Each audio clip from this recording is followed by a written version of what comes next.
to Lesson 32. In this lesson, we'll look more closely at passive verbs. Our phrase is Sanctificata nomen tuum, may your name be made holy. And this contains the passive verb sanctificator, which is in the subjunctive mood. As mentioned in a previous lesson, there are two grammatical voices, the active voice and the passive voice. When the subject of a sentence is performing an action, the sentence is said to be in the active voice. The verb in this kind of sentence is called an active verb. When the subject is receiving an action, the sentence is said to be in the passive voice. The verb in this kind of sentence is called a passive verb. We'll take a look at a few examples in English to illustrate exactly what is meant by a passive verb. First one. This medicine is taken by the sick boy. The verb is underlined, is taken. So two-part verb, and it uses the auxiliary is to tell us that it's in the present tense. The subject of the sentence is medicine because it answers the question, what is taken by the sick boy? Next one, the parishioners are buried in the churchyard. Are buried is our verb, our passive verb, and parishioners is the subject because it answers the question, what are buried in the churchyard? Last one, the award is given every year. Again, award is the subject, is given is the passive verb, two-part verb.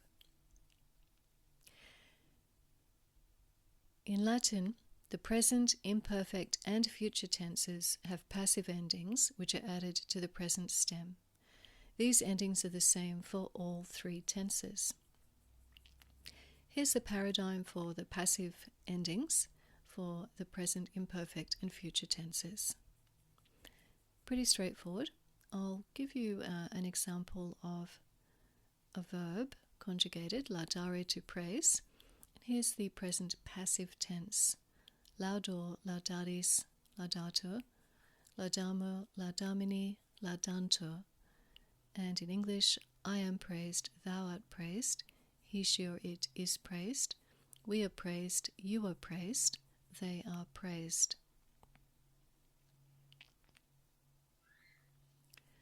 Now here's the imperfect passive form of laudare. You can see that the passive endings are the same as for the present tense.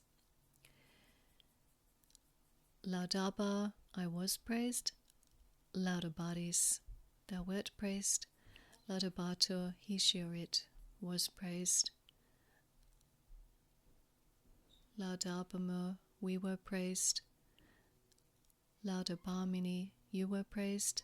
Laudabantur, they were praised. And finally, the future passive tense of laudare. Laudabor, I shall be praised. Laudaberis, thou wilt be praised. Laudabitur, he, she, or it will be praised. Laudabimur, we shall be praised. Laudabimini, you will be praised. And laudabuntur, they will be praised. Now the perfect passive.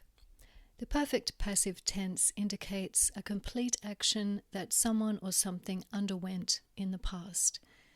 The perfect passive is formed by adding the correct form of the verb to be to the supine, which is the fourth part of the verb, and that one's also known as the perfect passive participle.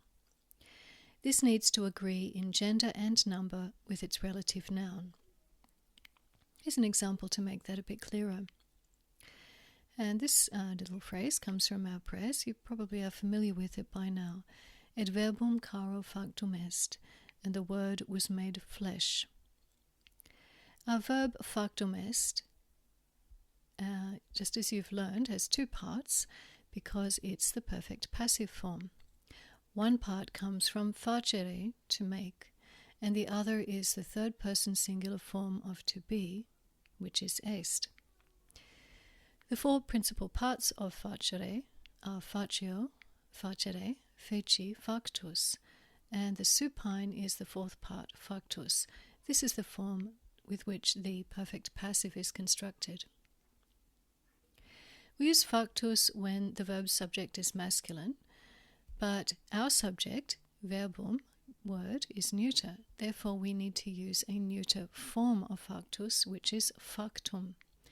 And that's combined with est to give us, and the word having been made flesh, or as it's usually rendered, was made flesh. Vocabulary now. Quatus, quata, quatum, forth.